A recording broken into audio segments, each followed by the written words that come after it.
Welcome to the Devy Debate. All right, boys, are we ready to debate? Bruening, are you ready to go head-to-head with me? I am.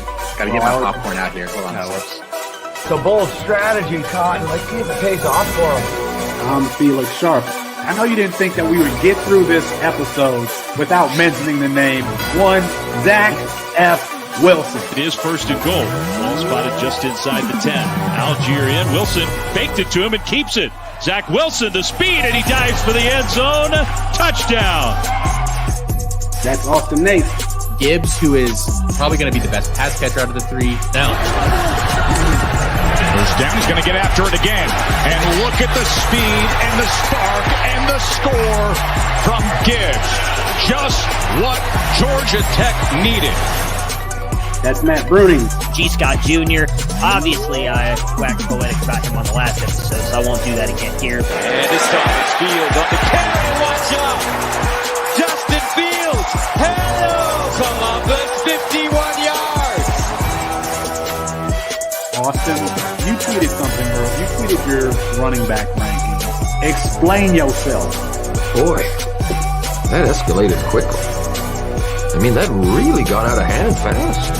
Ohio State fan talking there. Oh, shit. That is why you come to the Devy Debate. Apologies to Kirk Herbstreit. We ran out of time. We'll get him rescheduled soon. And for Matt Bruening and Austin Nace, I'm Felix Sharpe. Good night and good luck.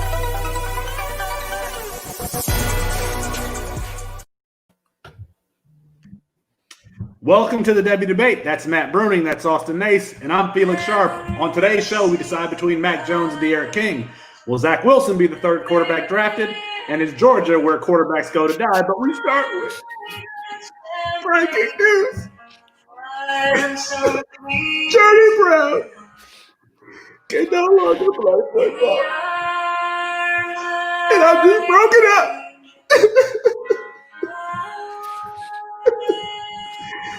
On 2021 for RB1. That Cotton Bowl is going to be the last that we ever see of Johnny Brown.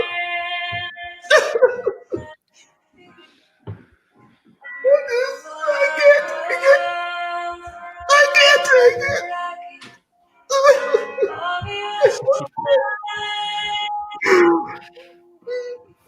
Matt, I'm going to throw it to you. Well, first off, I wish I was as broken up as Felix about this. I feel bad for him. And that song just makes me think of like staying up till 3:00 in the morning and watching the like dogs that need to be adopted commercials. But it sucks for him. Obviously, he wasn't my RB1, but he was right up there, probably top 4. As I've talked about, I thought he had a chance to jump up to at least 3. It sucks that he cannot play football anymore due to no fault of his own. It's something that's getting taken away from him. He put out that statement, and as someone who is as competitive as I am and not even on an elite level like he is, it sucks to see that love get taken away from you. And I'm sure he'll be able to, if he wants to go into coaching or whatever he wants to do next, he'll succeed at that because of how competitive and how great of a person it seems that he is from everything we've read. But just knowing that he can't play football anymore, that does truly it's a horrible thing for him, and I can't imagine what him and his family are going through. So just prayers to him and his family that he'll be okay to at least live a happy and healthy life away from football. Let's stay in the Big Ten with breaking news, Matt. The showdown between Ohio State and Maryland has been canceled due to COVID. What are we going to miss from this game? I honestly thought this was going to be a really good game. You know, I've been talking the past couple of weeks that I was worried Ohio State has not been as good as everybody else has been saying. We saw them have a very interesting game with Rutgers this past weekend. Penn State was close for a while. I really thought Maryland was going to be able to hang with them with the way that Tulia has looked, and especially Raheem Jarrett, who came on last week in a big game. This Buckeyes defense has been bad. I thought we were going to be able to see a good game from those two, a competitive game. Just a couple years ago up in Maryland, that Dwayne Haskins-led Buckeyes team only lost to Maryland because they failed to complete the 2-point conversion in overtime. If they that come 2-point conversion, it's game over. Ohio State loses. So getting to see Fields and those guys continue to work more. I mean, I think it's fair to say, in my opinion, at least, Fields is the Heisman front runner. I mean, he has more touchdowns than incompletions on the year right now, and he hasn't even been running the ball because he wants to prove he can throw it from the pocket. So he's been just amazing, and it's been nice to see him and that offense continue to work together. And my biggest takeaway from that is now with that canceled game, if they get one more canceled game, there's a realistic shot they will not be able to go to the playoffs. And for me, that's the biggest thing, is that we're pushing to see Fields win that Heisman, get to the playoffs because they want to win that national championship. And now getting a game canceled like this, it hurts their chances even more. And that's more to Big Ten messing this up from the beginning. In the last 2 weeks, Maryland has beaten Minnesota 45-44 and Penn State 35-19 in Tulua. Tagovailoa has been good since opening the season with a really terrible game, but has been hot since then. 44 for 61, 676 yards, 6 TDs, and 1 INT. But we won't get to see him this weekend. Austin, I want to throw it to you. We had a good week of college football in Week 10. Are there some tight end prospects that are piquing your interest?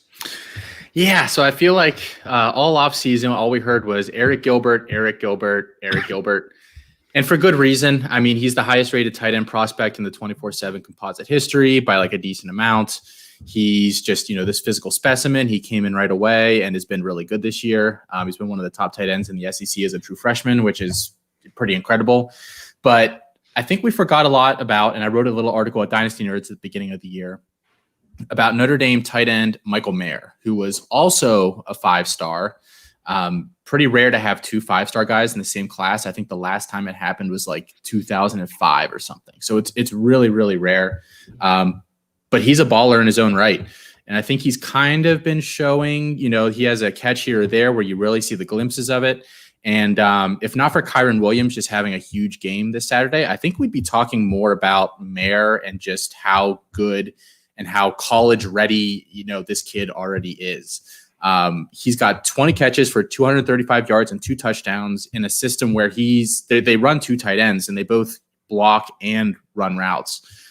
So I think, with the way that system is set up, he might not ever really have like a huge statistical year. But I think it's time to start taking him seriously as that second guy that we're kind of looking for after Eric Gilbert. Tommy Tremble is the other tight end in that Notre Dame team that probably has a shot at being an NFL draft pick. Listen, in dynasty leagues, if you can trade for 2023 first, do it. Leave the 2022 picks alone and trade for 2023's. 2023 is shaping up to be a ridiculous class, and we could probably devote an entire segment just to that class. So we might do that in the future. Austin, if you had to choose one, are you still choosing Gilbert over Mayer? Yeah, I mean, Gilbert's still been great this year. I mean, I have the stats here. Gilbert, so Mayer has 20 catches, 235 yards, 2 touchdowns. Gilbert has 22 catches, 259 yards, and 2 touchdowns in 2 fewer games. So he's still the top guy. Yeah. We're talking about Notre Dame. They had a big win this past weekend. Bruening, I'm going to toss it to you. What are your thoughts about Notre Dame and their playoff chances and the playoffs in general?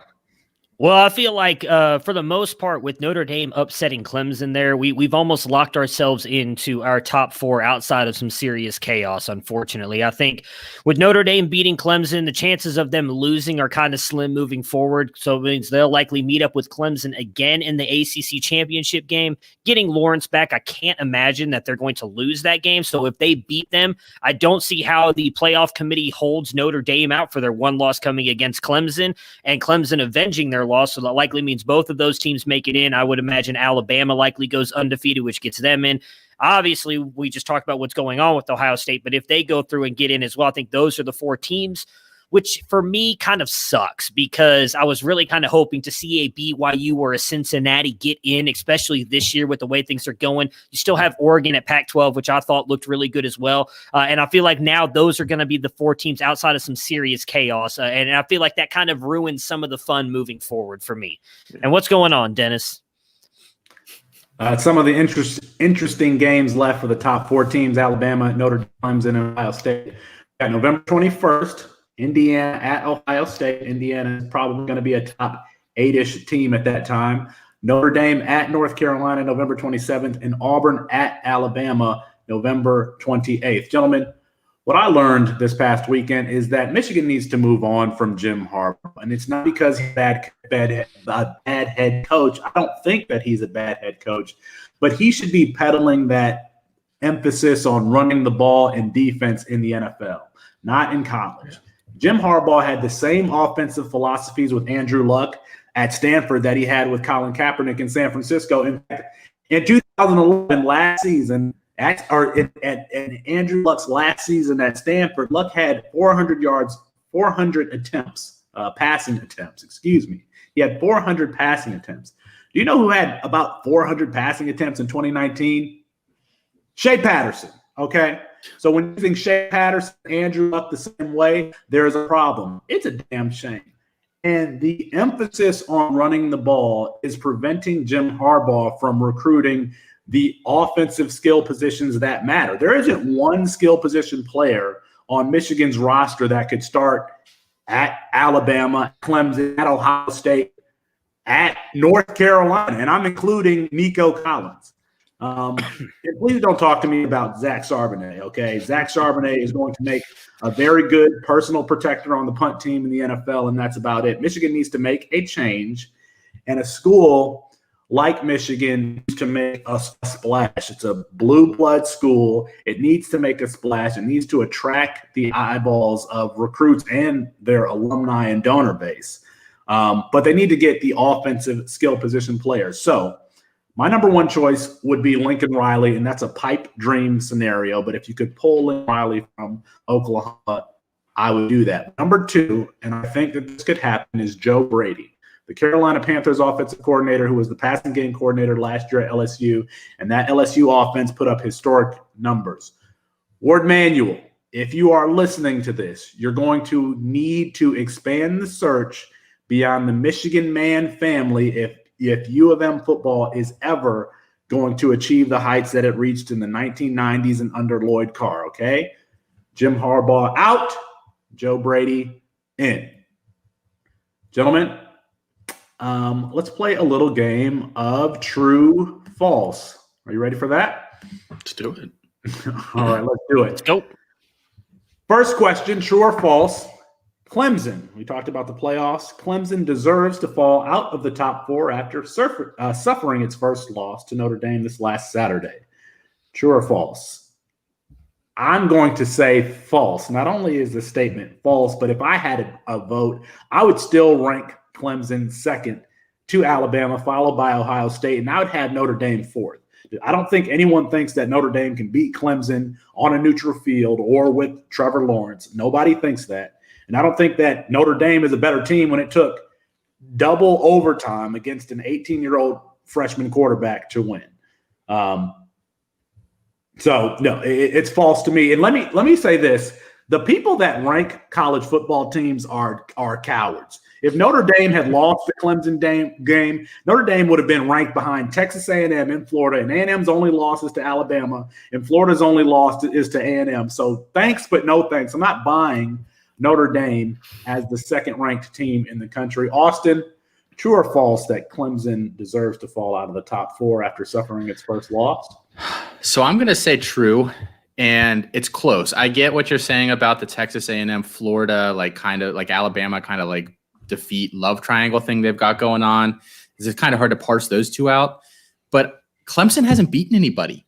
If you look at their schedule so far, they've played Boston College, who they barely beat the week before this loss. They beat Syracuse. They smoked Georgia Tech.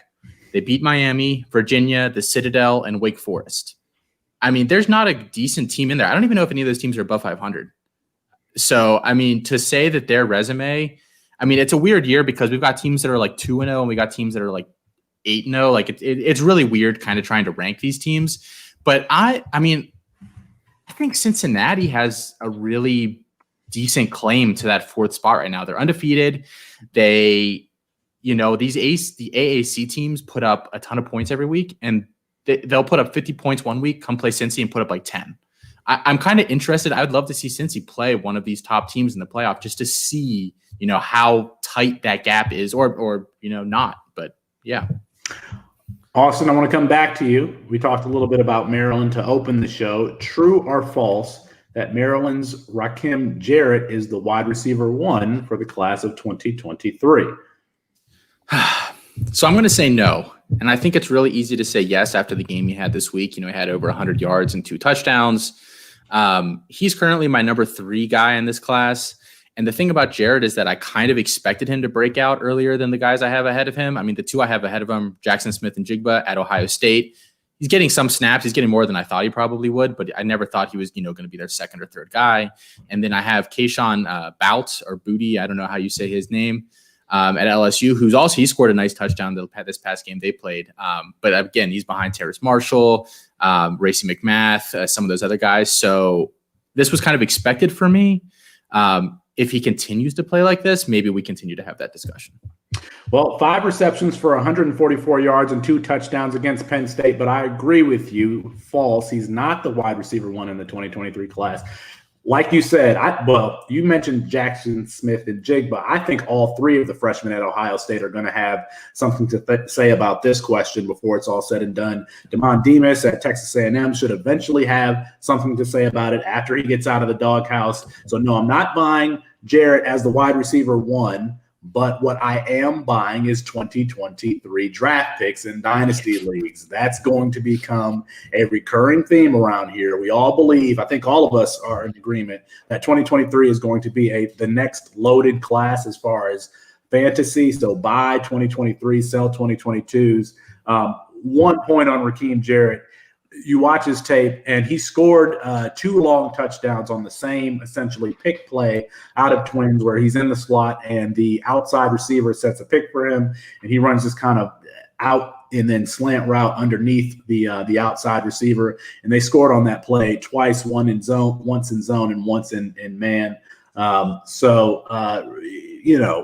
We don't know yet, but it's great to see a freshman breakout, a true freshman breakout with that big of a game.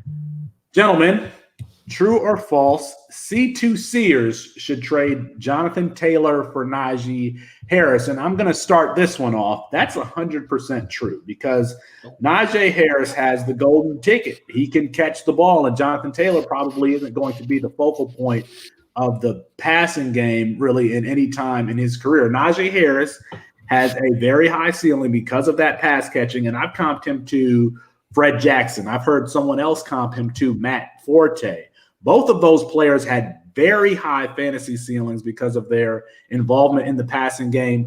Taylor's going to be a low floor player like Derrick Henry because he doesn't catch the ball. So yes, if I could trade Jonathan Taylor for Najee Harris and probably get something else in addition to it, I would absolutely do that.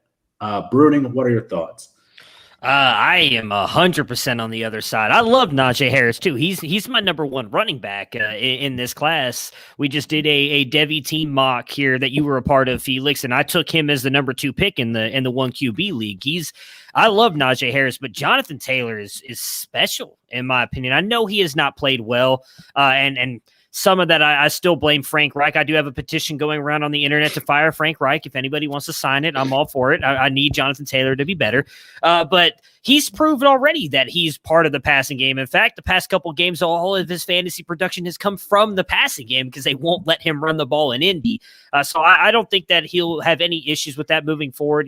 I don't know if it's a Wisconsin bias or anything, but everybody said the same thing about Melvin Gordon coming out, and he's been a great receiver in the NFL as well. So I would not do that. My biggest thing in that is, while he hasn't proven much, Jonathan Taylor has already proven on the NFL level for the most part that he can produce. We don't know where Najee Harris is going. He could end up going to New England, where all the Alabama running backs go, and none of them produce. And so that's what worries me. I have no idea where he's going to land in the NFL or if he'll even succeed at that level, where even though Taylor has struggled this year, in my opinion, he's still shown enough on tape that I believe in him moving forward.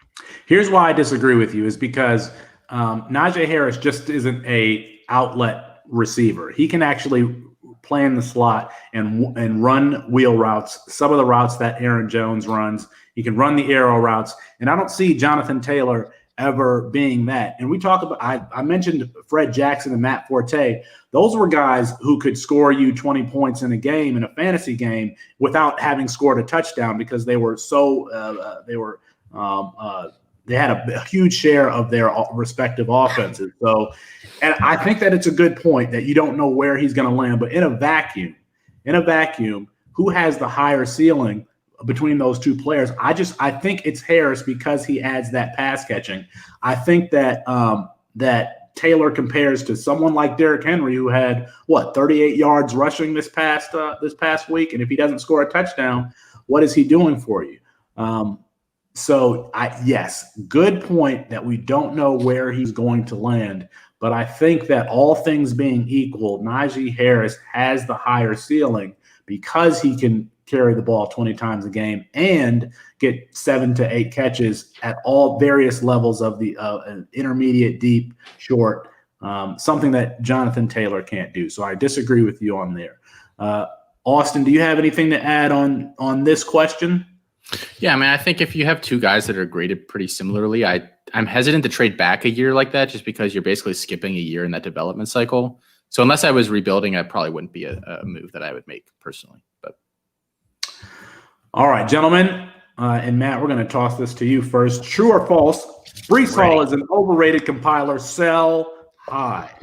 Absolutely not. Why? He is phenomenal. Like, I don't understand the hate on this kid. Okay, so he's not going to beat your grandmother to the end zone. He doesn't have the long speed. I get it. Outside of that, I'm going to use this word that's probably going to come back and bite me in the offseason, and you two will know why. He's elite everywhere else. He doesn't have the long speed. He's got great vision, great lateral footwork. I think his patience behind the line is amazing. Now, I'm just looking at stats from this year right now. 41 avoided tackles, which is second in NCAA right now behind Javonte Williams, who I've already wrapped. I've talked a lot about, but ahead of guys like Sincere McCormick, Isaiah Spiller, Kenneth Walker, Javian Hawkins, Jahmyr Gibbs, Tank Bisbee, and over 10 over all those guys. Those guys are all great runners, right? He makes people miss when he needs to. He can catch the ball out of the backfield. I don't think he's a compiler at all. His biggest knock is he's not going to take anything to the house once he gets past those guys. But you know what? There's nothing wrong with that. If you block up 4 yards, he's going to get you 10. And so he may get tackled, but those guys have value at the next level. I think from what he's shown at Ohio State, he's the only guy that they have to defend too. And defenses still can't stop him. They go in there like, okay, he's the only good player on this offense and still can't because Brock Purdy ain't beating you.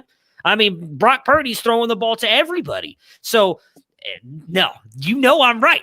He's amazing. I love Breece Hall.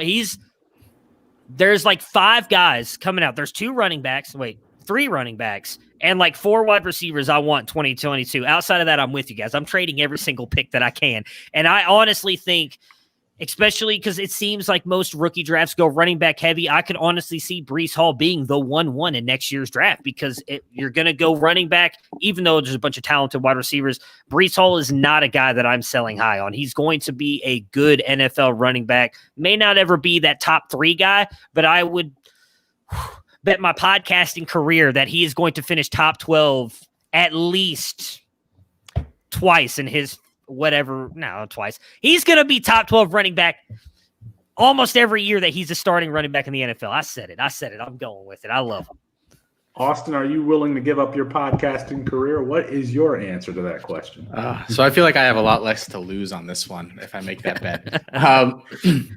So Breece Hall is not an overrated compiler. I 100% agree with that. I looked at his profile a little bit this week when I was writing my kind of buy sell mid-season article for Dynasty Nerds. I mean, he's not a compiler. He's very efficient. He's averaging 6.3 yards a touch. He's explosive. I think as of last week, I didn't check after this past week's games, but he was second amongst running backs in Division I on runs that earned first downs, which is generally an explosiveness, a big play stat. And he's has number 3 right now. He's number 3. Okay, so he went down. 26. He's still number 2. Okay. Javonte Williams, again, a guy I'm just going to keep mentioning, but he's number 2 right now. Can't get away from that name. Yeah, he's amazing. But so from that sense, I don't think he's an overrated compiler. Where Matt just made my point for me is he's definitely a sell high. If I have the 101 in a rookie draft, no offense to Breece Hall, who I do like, and I think, like I said, last week, like he's like a 104, 105 kind of guy for me. If I earn the 101, like if I'm a bad team, like if it's not somebody else's pick, if it's my pick, and I get the 101, and Breece Hall is the best player there, like I'm just really disappointed that I chose that year to be the worst team in my league and get the 101. So if I can sell him for that kind of price, that top running back, top dog price, all day. I mean, I would, and even like, if you say he's the 101 next year, if I can trade down a couple spots, pick up something extra and take like Isaiah Spiller or Kyron Williams, who I did a poll this week on Twitter. I got about 320 something votes. And I asked after, I think that the two guys in this class are Hall and then Spiller. And then we're kind of trying to find that third guy. Raymond Davis. No, I can't even. That's not even close to that. So I put up three guys. I said Kyron Williams, Notre Dame, Eric Gray from Tennessee, and oh crap, who's that? And Zach Charbonnet from Michigan. Just because a lot of people still like him, and I put that up. Kyron Williams got about 58% of the vote. Eric Gray got about 28%, and then Charbonnet got the rest. It was like 17-18%. So I think if I could trade back and get like a Kyron Williams and pick up a decent piece, I'd be happy to do that. So that's where my sell high point on Breece Hall comes in. Can we do a little name game? Can I give you guys some NFL names and some college names, and you tell me who you would pick? Yeah. Okay. All right. Breece Hall or Tank Bigsby? Oh, Tank. That's not even close. Yeah. Breece Hall or Miles Sanders? They're very similar for me. Hall, because he doesn't get injured. I mean, the best of ability is availability. I'd go Hall. Breece Hall or Zach Moss? Oh, Hall all day. Yeah, by a lot. Breece Hall or Jahmyr Gibbs? Probably Gibbs because of the receiving. Breece Hall or Sincere McCormick? Hall. I don't think McCormick's going to get the draft value. As much as I like McCormick, I don't think he gets the draft value. Yeah, agreed.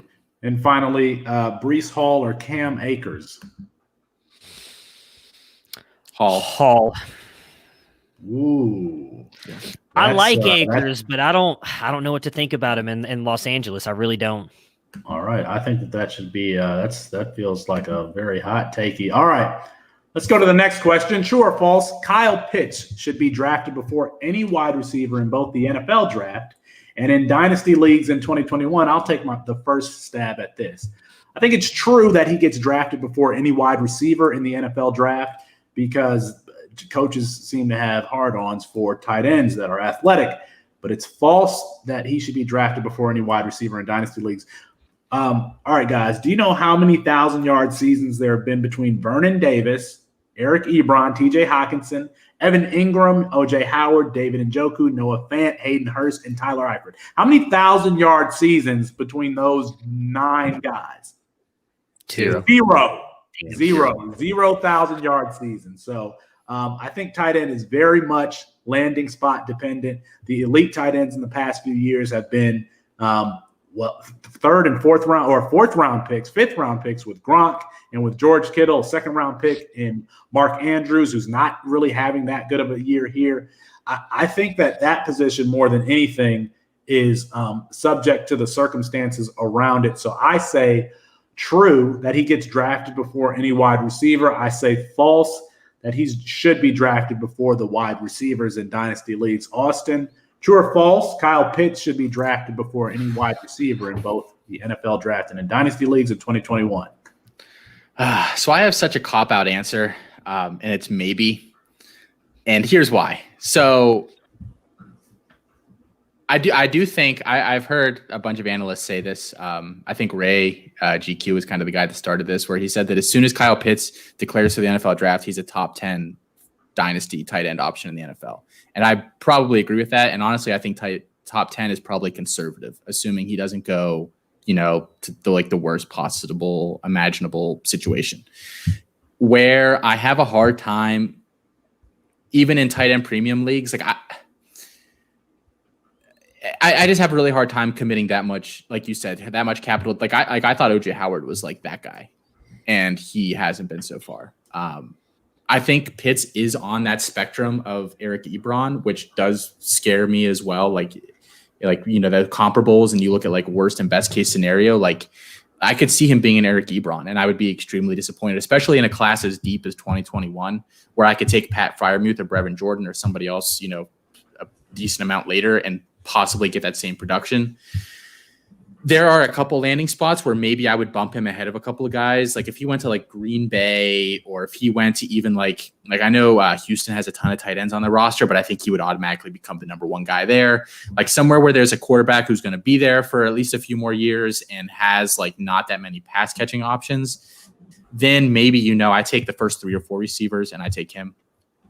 But I can't see any other circumstance. As for the NFL draft, I can't see him going before Jamar Chase or Jalen Waddle. I think those guys are going to be guys that the NFL loves. I just don't think he can jump those two. Go ahead, Bruening. You got anything to add? Yeah. So, well, I want to ask you guys. So I was trying to pull it up and it's not working because I don't think he can go to some of those teams. So like right now, the projected top picks: New York Jets, Jacksonville Jaguars, Dallas Cowboys, Giants, Washington, who's probably the biggest tight end needy team out of that group right there. Chargers, Dolphins, Bengals, Panthers, Falcons, Lions. So I mean, we're kind of getting down there because like Houston, which I agree would be a great fit, they don't have a first or second round pick in this draft. So there's no way he can go to them. Where I mean, again, I was not as big on O.J. Howard, so maybe that's where I see a little bit of a difference. I think Kyle Pitts, he plays the tight end position like a wide receiver. I think that's where my biggest separation is for him and why I have him even above a Brevin Jordan. Freiermuth is right there because of his blocking ability, but if you watch Pitts, like he gives you so much like effort in the blocking that I think that's going to keep him on the field. I think he's so dynamic. Crazily, we've actually seen like a rookie tight end hit every single year, which we always talk about. It takes like 3 years for tight ends to hit, but we always see that one.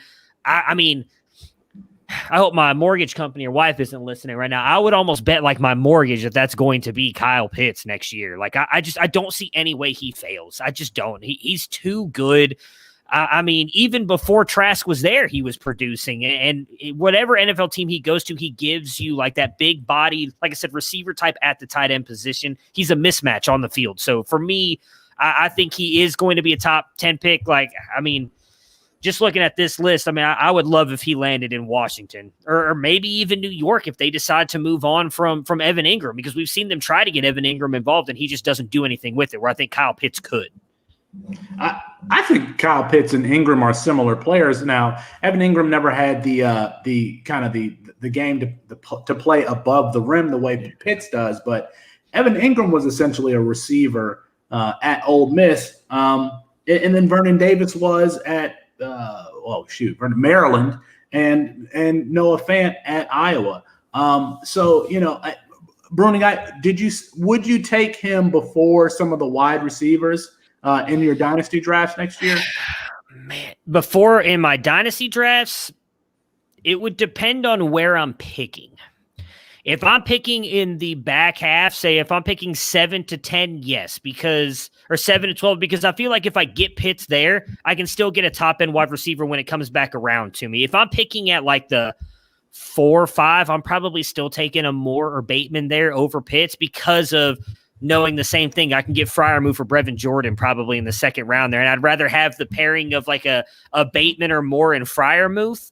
But if it's going later, like I like Waddle. I'm trying to think of who those other guys would be right there. Devonta Smith. Like I kind of feel like I'd rather have a Pitts and a Wallace over a Smith and a Fryer. Well, I think Freiermuth would be also like a Smith and a Jordan, if that makes sense. So for me, it just depends on where. If I'm picking in the back half, yes, I'm taking Pitts as my first pick. Anywhere from 7 to 12. Because I don't like any of the running backs there, and wide receiver, I think I can get somebody just as good in the second round. Let's give ourselves the number 7 pick. Okay, Kyle Pitts or Jalen Waddle? I'm going Waddle. Pitts. Well, Austin, you said Waddle, and I said Waddle. Yeah, I said Pitts. Bruening? Okay, Kyle Pitts or Devonta Smith? Pitts. Pitts. I have Waddle higher than Smith. So Kyle Pitts or Rashad Bateman? Bateman. That's the one that's like close for me. Like the end of my tier 1. Like that would be, depending on the landing spot there, I think would make it close. Last one, Kyle Pitts or Rondale Moore? More. Gentlemen, are you ready for the Devy debates? Let's do it. It's what I came for. Let's pick one, Bruening, between you and I, Mac Jones or De'Aaron King. I mean, it's not even a discussion for me. It's Mac Jones. Like, why would you want De'Aaron King? I mean, Mac Jones is second to your guy, Zach Wilson, right now in deep ball percentage. I understand he's got a great team around him, but he's making NFL throws every single week, looks poised in the pocket. We talked about this, I think it was back on episode 2. While he doesn't bring you the mobility that Derek King brings you, I also think Derek King doesn't bring you the accuracy that Mac Jones brings you. I don't think he brings you the arm that Mac Jones brings you.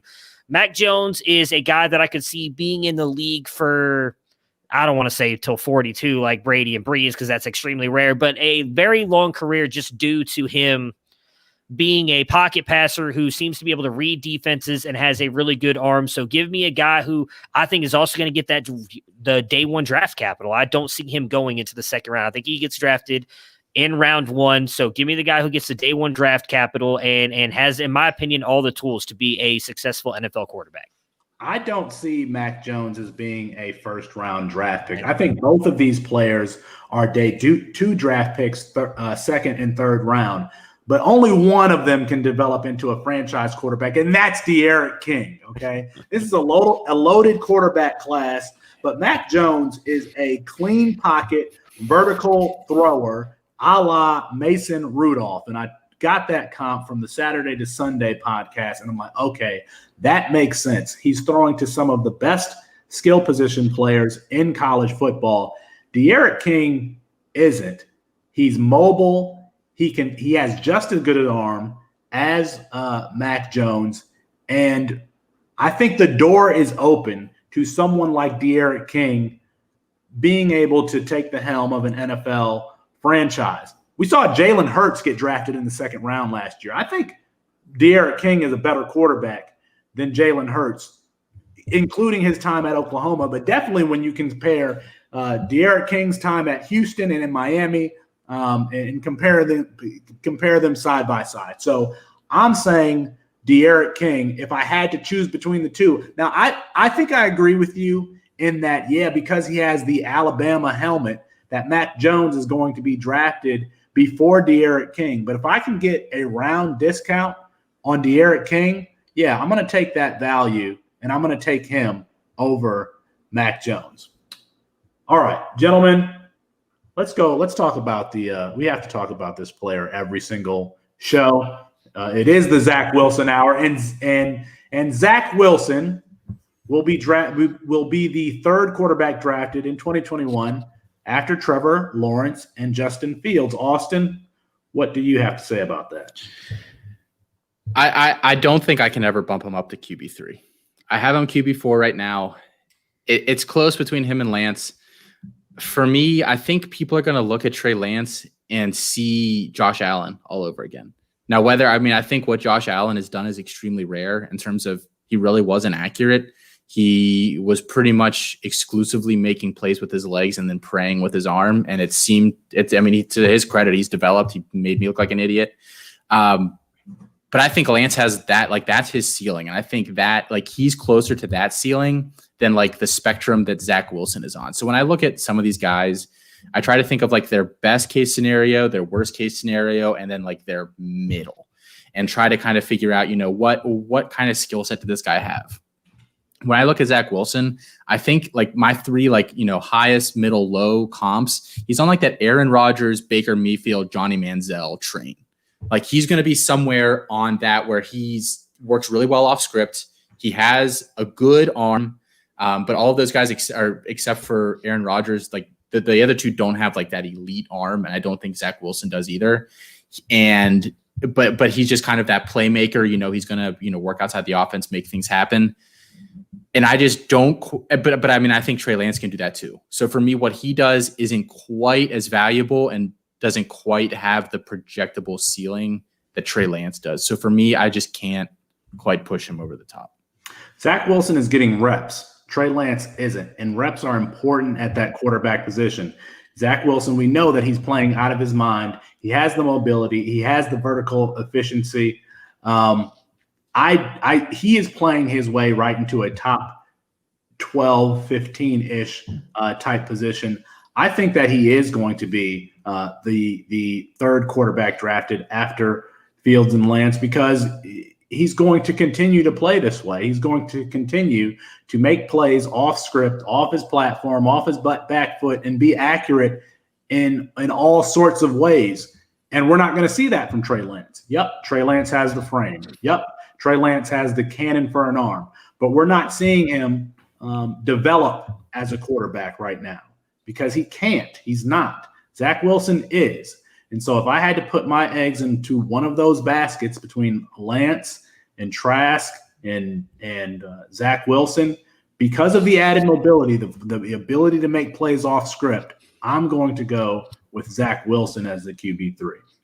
You got an admirer in the chat, Felix. And I'm with you, by the way. He also has more production. I think people kind of forget that he actually had a good freshman season as well. Like Zach Wilson has produced longer than we've seen Trey Lance do it. He's only done one. So he's only had one good year. And I'm with Felix. He's getting the reps right now. He's going to continue to look good moving forward. So I think my bad. I just saw your message there, Austin. I think by the end of the year, he's going to be in the Heisman talk. I do think he loses out to Fields, but that's going to kind of boost his stock up even more. I think, going to end up jumping. He's going to jump Trey Lance for me. Let's move down south to Georgia. Austin, I'm going to start with you. Brock Vandagriff, the fourth-rated quarterback in the incoming 2021 class and a four-star recruit according to 24/7 Sports. Is he headed for a quarterback wasteland in Georgia? Yeah, I honestly have no idea what Kirby Smart's doing down at Georgia. I mean, I think so. The NCAA is like a little. It's frustrating because there are no like injury reports or like required reporting or anything like that. So for all we know, JT Daniels like can barely walk and like his arm has fallen off and because it has to be something because he's not playing and I can't imagine that he's any worse. Having seen him play that year at USC, than Stetson Bennett or DeJuan Mathis. I mean, bless Stetson Bennett. I'm sure he's a really nice guy, but I mean, the dude was like a low 2-star out of high school. He went JUCO. He's still out of JUCO, was like barely a 3-star. Like, this is not the kind of kid that you're like a blue blood program should be running out at quarterback.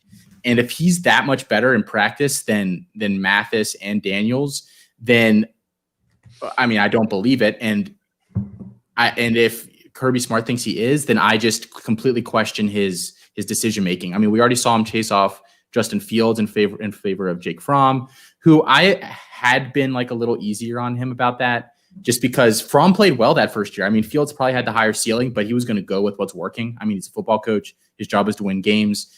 I got that decision, even if it ended up being stupid. But this is just like beyond stupid. So yes, I do really worry about Vandagriff going there next year, just because I don't know what they're going to do with him. I think he's probably going to redshirt and be behind. So I mean, we just don't know. Brock Vandagriff is my top-rated quarterback in the next class, over Caleb Williams, over J.J. McCarthy. J.J. McCarthy is my second-rated quarterback. But just imagine if he would have done the same thing that Tony Grimes at North Carolina did. Now, at the time, that quarterback picture was very hazy with Jamie Newman and JT Daniels coming in there. But had Brock Vandagriff redeclared and decided he was going to enroll at Georgia this year, he would have been the starting quarterback for that team. And Brock Vandagriff is a very good quarterback. We have to remember that he was Lincoln Riley's first choice, and he decided he wanted to stay closer to home, and so he wanted to go to Georgia. First of all, Brock Vandagriff, grow up. All right, let's worry about getting the bag. You should have gone to Oklahoma. Yes, he is going to a quarterback wasteland, but that's why it's going to be good for him. He should be able to compete for the starting position next year with JT Daniels, if Daniels is still going to be there. I mean, I don't really know what to make of him not playing, but I love me some Brock Vandagriff, and that Georgia can recruit the skill positions. George Pickens and Kyaris Jackson are still going to be there. They're always loaded at running back. So yes, he's going to a quarterback wasteland, but That's what happens at times for these players who get playing time immediately. So I still like the fit at Georgia. I would have preferred that he follow Spencer Rattler at Oklahoma. But if you can't be coached by Lincoln Riley, then let's get playing time immediately, and he can do that at Georgia. All right, gentlemen. Well, actually, Bruening, I'm going to throw it to you. Do you have a trivia question for us tonight? I do. I was not ready. I thought we were still talking about Brock Vandagriff, so I got to find it really quick. But no, you're good. I should be more on top of it. All right, so here we go. Wide receiver this time. We talked about running backs the past 2 weeks, so I'm going to go with a wide receiver here. I feel like one of you is definitely going to get this one, so I'm going to fall to 1 and 2 this week, I think. So right now, this wide receiver has played 85.4% of their snaps from the slot position. They have run 2.8 yards per route, which is the third lowest in the top 10 position, which he is rated right now in the top 10 at the wide receiver position in college.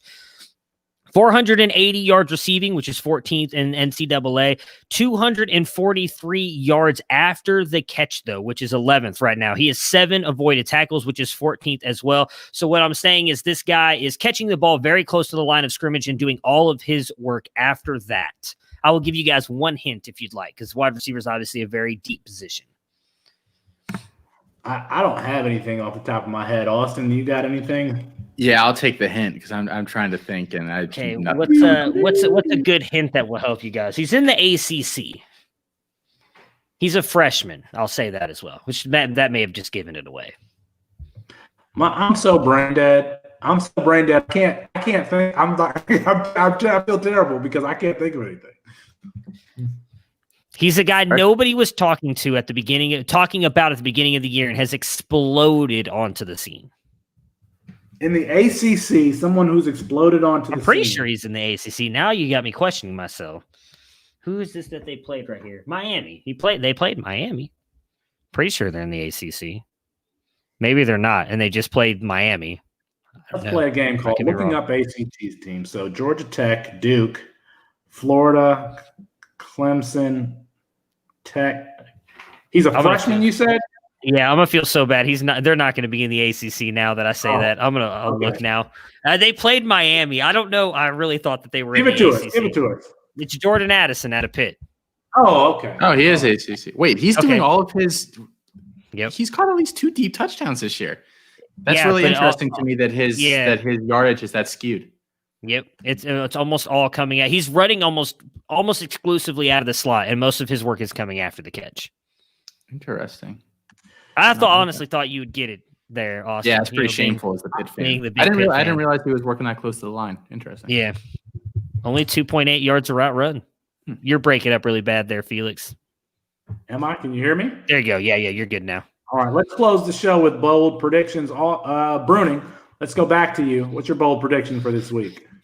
So I had talked about last week wanting to watch that Arizona State USC game, which ended up being a really good game. I was hoping to see Jaden Daniels in that offense play, and Austin had brought up and also the Arizona Wildcats last week, which their game got canceled after we did the podcast. I am a big fan of Grant Gunnell, and I think him and that offense are going to go in and beat the USC Trojans this week. So that is my bold prediction. Austin, what do you got for me? Yeah, so I've been the champion of the downtrodden here during this segment for most of the year. I've picked Rutgers so far. I've picked Florida State so far. Really haven't been too lucky, but so I'm going back to that well again this week, and I'm going to choose little old 0-3 Penn State. Going to finally get their first win. Good for them. Good for those guys. Well, we're all picking games, so I'm going to pick the Notre Dame-Boston College game, and I've got Boston College beating Notre Dame. That game is at Boston College, I believe. Notre Dame is making that trip after coming off the high of winning. And so they're in for a letdown. Bill Jurkovec, Zay Flowers is having a breakout season. And so I think that we see the upset in Boston College. I think I'm going to keep picking against Notre Dame until they lose. And I've got Boston College with the upset over Notre Dame. Anything else before we let everybody go, gentlemen? That's it. All right. You can find our written content at Dynasty Nerds. You can email the show at Devy Debate, tweet and follow the show at Devy Debate. Our sincerest apologies to Kirk Herbstreit. We intended to get him in. We ran out of time. We'll get him rescheduled soon. For Matt Bruening and Austin Nace, I'm Felix Sharpe. Good night.